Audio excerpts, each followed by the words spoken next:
పాయ. ఈ పాయ సాంగు నేను సరదాగా పాడుతుంటే, "అన్న ఏంటన్నా ఈ పాయ ఏంటి?" అన్నాడు. "లేదురా ఇది ఓల్డ్ సిటీలో ఒకతను ఉంటాడు షాబుద్దీన్ అని.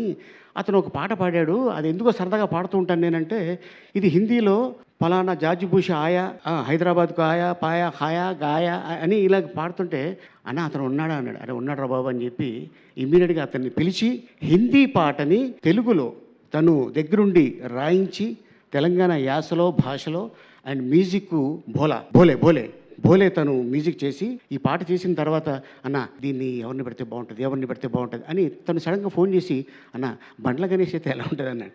"అరే బాగానే ఉంటుందిరా" అని కట్ చేస్తే 2 డేస్‌లో మీరు చెప్తే నంబరు ఈ పాట అంతా 2 డేస్‌లో dance master and director and producer ముగ్గురు అనుకొని టక తీశారు. కానీ పాట రిలీజ్ అయిన తర్వాత ఇప్పుడు రీసెంట్‌గా జస్ట్ 2 డేస్ అవుతుంది నేను దుబాయ్ నుంచి వచ్చి, మా కజిన్ వాళ్ళ చిన్న పాప 2 ఇయర్స్ కూడా కాల, ఆ పాపకి ఈ పాయ పాటేస్తేనే అన్నం తింటుందంట. "అన్న ఏంటన్నా ఈ దీంట్లో మ్యాజిక్ ఏంటన్నా?" అన్నాడు. "అరే మీ అమ్మాయి పాయ తింటలేదు కదా, భోజనంగా తింటుంది, అది ఏరా పాట ఏరా" అన్న.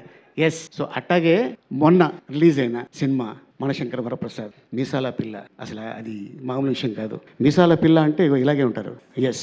సో డెఫినెట్గా అండ్ ఆ పాటలో ఎంత పవర్ ఉన్నది అంతే పవరు ఈ పాయ పాటలో.